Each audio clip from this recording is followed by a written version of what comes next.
Train it like it's your newest team member. Train the tool to fill the gap where a human should be, but not in place of a human. So until you can actually get a human in the space, train the AI tool to fit in that space.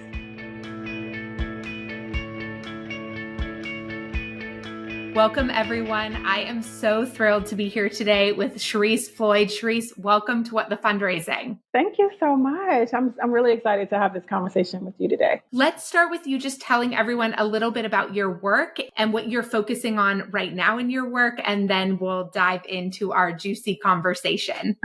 Yeah, sure. My work is twofold. I am a women's leadership consultant. I work primarily with women on developing their thought leadership in the nonprofit sector and in for-profit sectors as well. And I'm also the founder of AI Consultants for Nonprofits, which is a women-led consultancy for nonprofits in tech and get nonprofits to use AI more responsibly. Amazing. And that, I think, is what we're going to dig into today in particular. And I'm just curious, can we start with, when did you start becoming particularly interested in the use of AI in nonprofit leadership, maybe even in fundraising in particular? And how did you start to dip your toe into that? I had a position, I was doing work twofold in my consultancy. I was also working in-house as a director of marketing. And I was working for an organization where grant writing was initially outsourced and it came into the office. And because I had marketing and development in my title, it landed on me. And I will say that I had never written a grant before. I had always been in the fundraising world. When you're a marketing professional, you're always fundraising adjacent. That's just how it is. But grant writing was something completely different. And I was writing grants, and actually they were horrible. I had never written a grant before ever. They were absolutely horrible. I have been using AI for my own personal use outside of this role. And I just on a whim one day just asked it, could it write me a grant? And I just put that question in just kind of casually. And it kicked back this whole thing. And it was generic, but I was like, oh my God, this is this is right in front of me. And so I started to spend a lot of time with it, learning it, naming it, ended up putting, information in it to kind of teach me how to be a grant writer. So instead of me actually learning how to write grants from a person, I learned it from AI. And then I used it to help me to be able to produce grants at a faster speed. And at the last time that I checked, there were about $400,000 worth of grants that were funded, which were about 70 to 80% written with AI. Wow. Okay. And so beyond the grant writing side of things, which also when I think about what are the ways I would have used AI if I was still in-house right now, I mean, definitely the grant writing side of things is at the very top of my list, particularly around word count, because I feel like that's one of the biggest challenges in different grant applications is trying to say the same thing in 250 words that you said in 1,000 words. And so I love the support that AI can provide there. What are other ways, or actually let's talk about that related to grants in particular first. When you think about the ethical and responsible use of AI for something like grant writing, what's at the top of your list in terms of how you're thinking about that? It's definitely not using private data. We don't know where this data is going. But the way that I have thought about it is that if it's information that is already on a website or in social media, that's already in the public domain, it's already in the public domain. But when you're writing grants in terms of putting together a budget and getting really, really specific with back details, those types of things are, when I say 80% written, you're going to have to fill in the 20% with the things that you really shouldn't put in because we really don't know where the data is going. So that would be the main concern. Like privacy has to be paramount, not using people's names, not putting in your actual financials, being very, very clear about sensitive information, just, keeping it as benign as possible, but still being able to get the result that you need from it. Mm-hmm. Yeah, absolutely. And so absolutely, like hands down, first things first, no private data being Yeah. entered into any of these tools unless they are, especially these like public tools, right? There's AI, of Mm-hmm. course, that's integrated into a lot of your contact management software and things like that, where it is being exposed to private Mm-hmm. data. And in that case, it's really ensuring that you're working with an ethical partner who has their own guardrails around Mm-hmm. how that data is being processed and secured and all of those things. But as AI tools become more kind of publicly accessible and are tools outside of our typical kind of like data housing spaces, it becomes increasingly important that we are sensitive to data privacy concerns and things like that. Do you find Mm-hmm. that because of, the term black box is used so much when it comes to AI, and I Mm-hmm. see the overwhelm for fundraisers in just technology in general, but then like AI feeling like this other kind of shiny object or distraction, and then feeling like there's so much, just like you said, we don't know where this data is going. I mean, there's so much we don't understand about how AI is even creating necessarily some of the suggestions that it's creating. How do you Mm-hmm. help nonprofit leaders who are already really overwhelmed in general, then also overwhelmed with technology, to dip their toe in and make sure that they are prioritizing, the like responsible use, but also not feeling so overwhelmed that they don't take any action? I work with them. The thing that I always like to say to them is to train it like it's your newest team member. We know that nonprofits are Mm, already, there's never enough time in nonprofit world. It's never enough time. And there's always usually a gap in capacity somewhere. And to train mhm, the tool to fill the gap where a human should be, but not in place of a human. So until you mm, can actually get a human in the space, train the AI tool to fit in that space. And being very clear about how AI is going to be used, because it can do so far almost anything that you ask of it, from writing code to all kinds of things. It really can read financial information if you went that far. I don't recommend that you do, but mhm, it can do almost anything. And so the challenge is that once you have a tool that is faster than humans are, mm, there is this hole that you can fall into, because now you can produce stuff faster. You now request more of people. And you want to be very, very cautious of that. The tool is to help fill the gap, but not create more demand on the people that are there. And so that is really one of the biggest things when I talk about how to use it responsibly. The goal is not to burn out the people that are there, because there is a robot of sorts that can do it 3 to 4 times faster, maybe even faster than that. Yeah. yeah. Okay. So there's this piece around productivity, right? Increasing productivity and the role that AI can play in supporting fundraisers. And yes, the time scarcity in our sector. I mean, the scarcity that we feel around everything, but the time scarcity in particular, is something we see talked about so much. So then it begs this sort of curious question for me around, I also think there's this fear that like AI is going to take our jobs. And so Hmm. I'm curious, like, and to me, I'm like, you guys, aren't we trying to wear less hats? Like, aren't we Yes. trying to like, actually, we're already 4 people. So what if AI Right. took one of those people? Yes. Wouldn't that be good? How do Yes. you think about that side of things? I don't think AI can take a job per se, because it's not independent. It's not, well, depending on what type of AI you're talking about. We're talking specifically about generative AI, like your chat GPTs and your Bard, Claudes, and Bing tools like that. I don't see it necessarily as replacing jobs per se, because somebody has to be trained to use it. I don't think AI will replace humans, but I think there is the likelihood that a human who is versed in AI could replace a human that is not. And that is why it's important that we learn it. We're all learning, we're all starting at ground zero. It's a very new tool, but it's also moving very quickly. So the slower that we are to get on board, we can already feel like we're being left behind. It changes so very rapidly.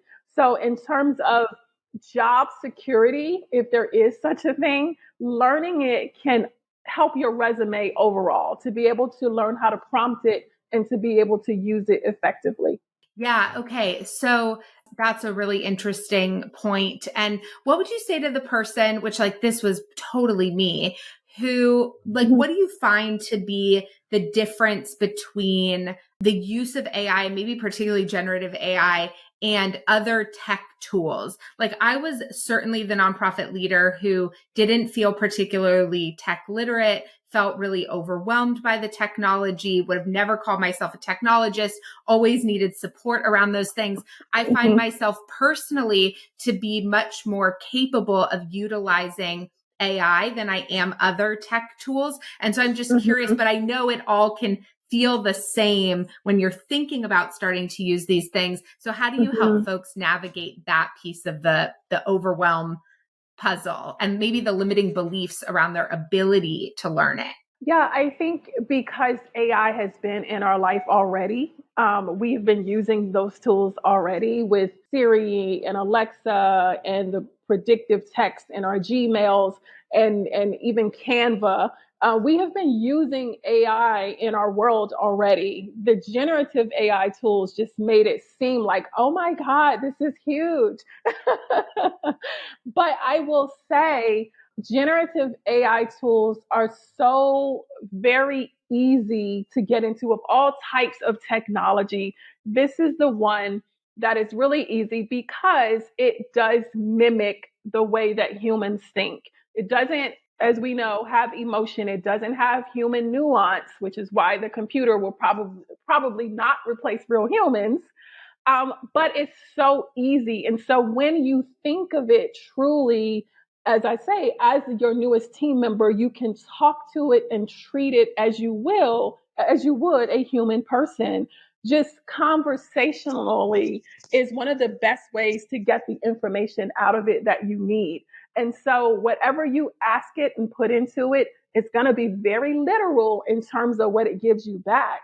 But as soon as you can finesse how you talk to it, you can get what you need out of it. And it's so very easy. It's one of the easiest ways to start being tech savvy. And I agree with you. I would never have considered myself a woman in tech. I mean, I've always loved tech in general, but now I'm like, oh my gosh, I'm a woman in tech. Okay. And it's kind of cool. Yeah, I love it. I love it. And so I'm curious, like, what are the things you feel the most nervous about when it comes to the use of AI in fundraising? Like, where are your sort of like red flags or, not necessarily what individual fundraisers need to be looking out for, but in terms of some Mhm. of the sector implications? What scares me about it is some of the data that comes out of it is not true. It will literally make up stuff for you.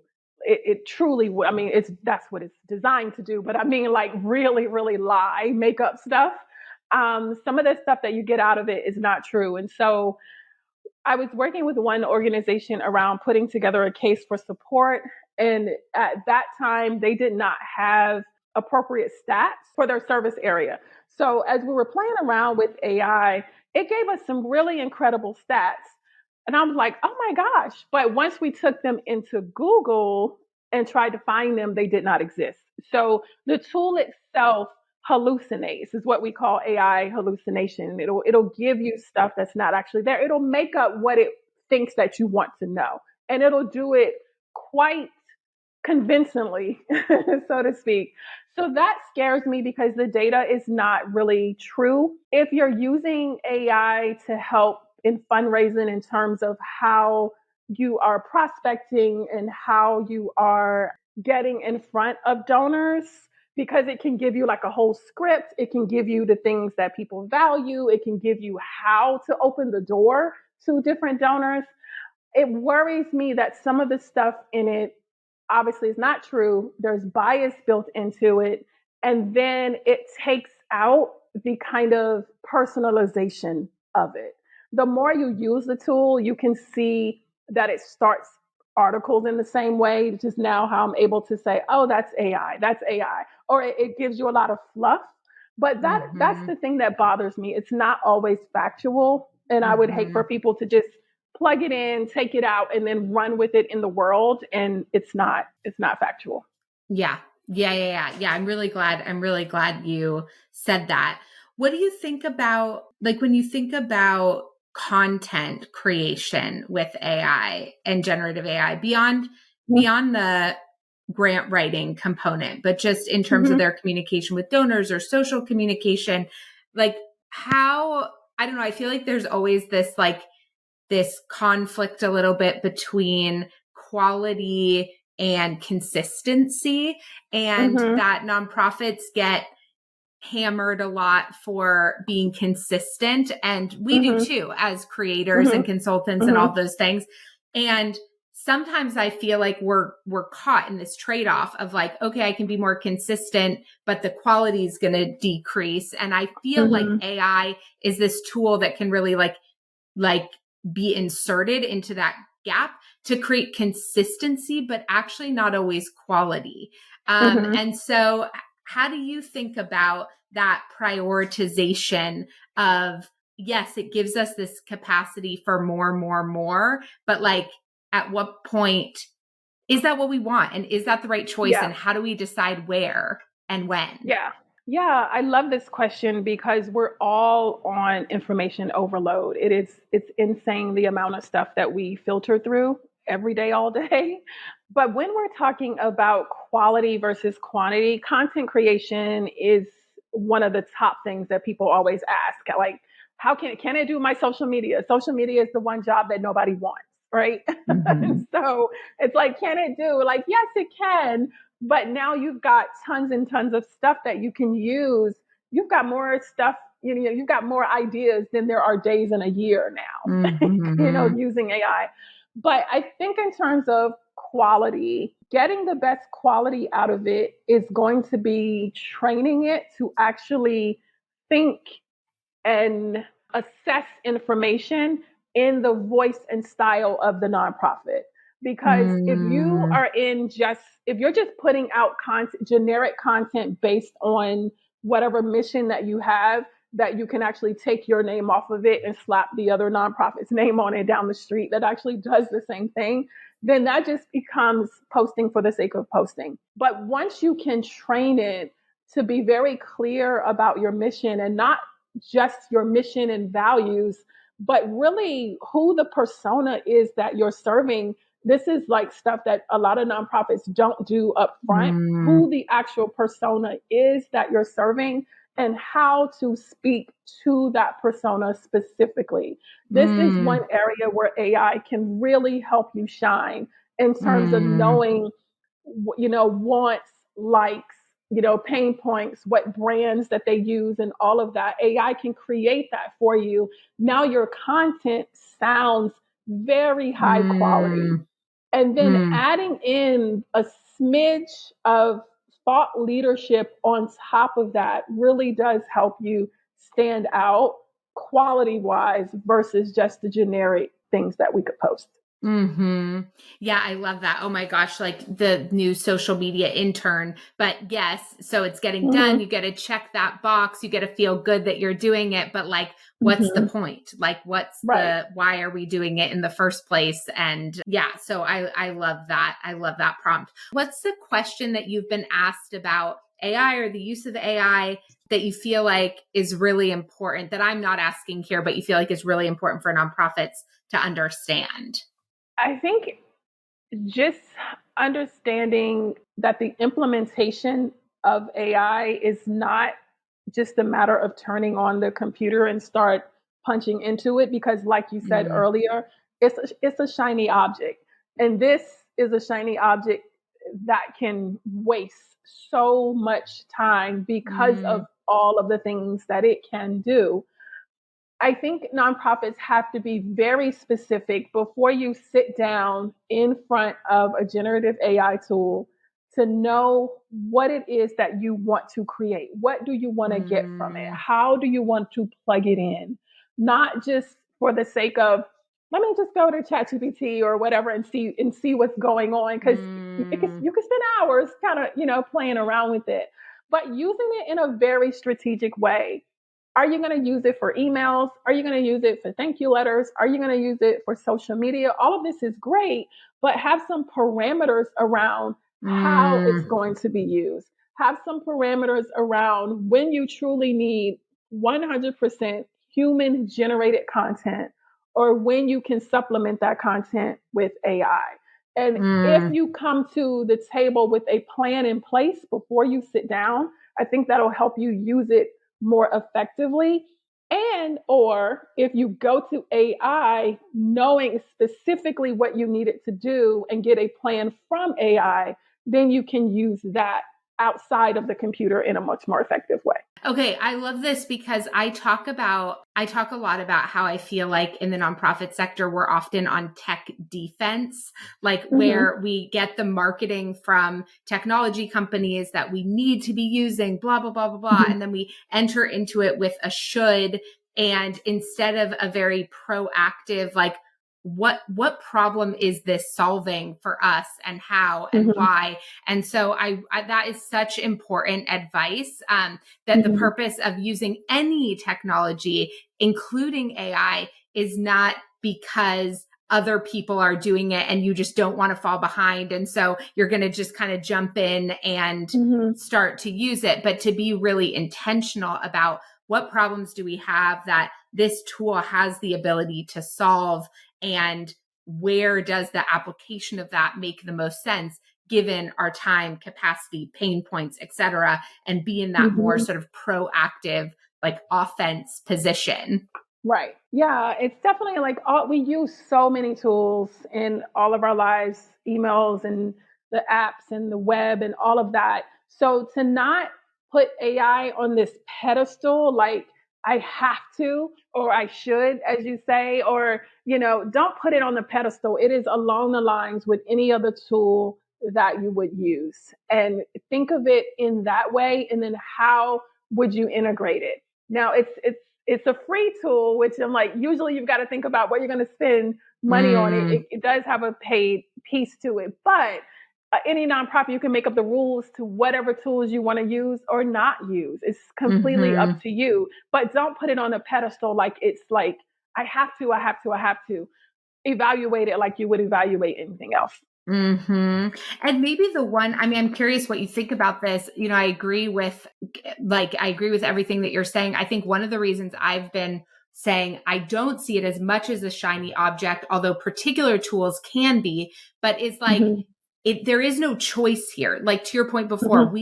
you already are using AI. You're using AI Mm-hmm. in Canva, you're using it in your email, you're using it in all these other ways, whether we realize it or not. And so there is for me this like kind of ethical, responsible awareness that everybody needs to be thinking about, because Mm-hmm. these tools are already integrated into our life. And then when you think Mm-hmm. about the adoption of new tools, that's where we need to avoid or be careful around that kind of like shiny object syndrome, which is like, how do these additional tools, like the goal is not to just saturate ourselves in as much AI as possible, and I'm Yes. seeing all these like links on, or these posts on LinkedIn with like, here are the top like 35 AI tools to be using immediately. And I'm like, oh my God, and so I think to your point around like, how do we identify, okay, here are the ways. And I think that lens of like, think about for a second the AI tools that you're already using. Think about the ways that those already improve your experience. Like there's a Mm-hmm. reason why we all love Canva so much, right? Mm-hmm. And like Yes. we Yes. don't know, like people, I was in a meeting once where folks were talking about, all the AI technology that nonprofits were using, and they were talking about all this like very specific fundraising technology. And I was like, I think the number one way nonprofits are using AI in terms of a new tool that they don't realize even is AI is Canva. And they were like, Mm-hmm. That yeah. part. And so Yeah. I think it's like thinking about what are the tools that we love? How is AI making us love those that maybe we didn't realize before, to also increase our confidence around our ability to use these tools in the first place, and then realize, okay, this needs to start with our evaluation of where are our pain points and what are the tools that do that. And then if AI is a piece of those tools, understanding the responsible and ethical use of that, because it is likely integrating in some way with sensitive information about our organizations. Absolutely. Canva is like the sleeper hit of AI. I totally agree. You guys do realize that generative AI has been inside of Canva for a little while now. But yeah, it's like the sleeper hit that people are using and don't really associate it, because we heard AI and then we heard ChatGPT and the two became synonymous. And it's like, okay, if you're talking about AI, this is what you're talking about. But Canva is such an amazing tool. It does all things. It's like a Swiss Army knife as well. It's like it's all the things.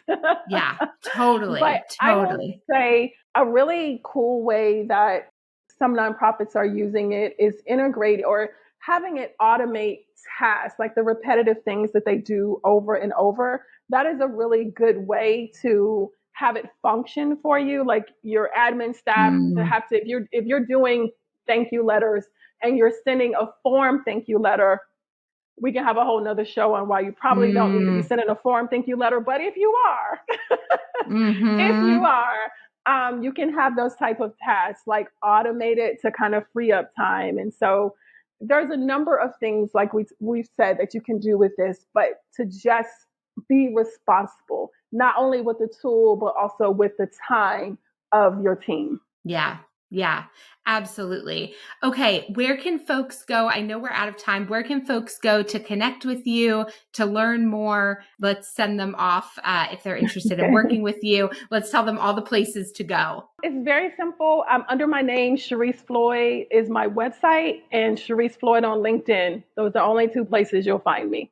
Yeah. Amazing. Thank you so much for joining us today and for sharing all of this wisdom. I'm really grateful, and I'm grateful that you're doing this work for our community, and that you're doing it with this particular orientation to like really understanding the experience of the nonprofit fundraiser, and also the need for increased sensitivity around the donor data side of things too. So I'm really grateful. Thank you. It was great to be here.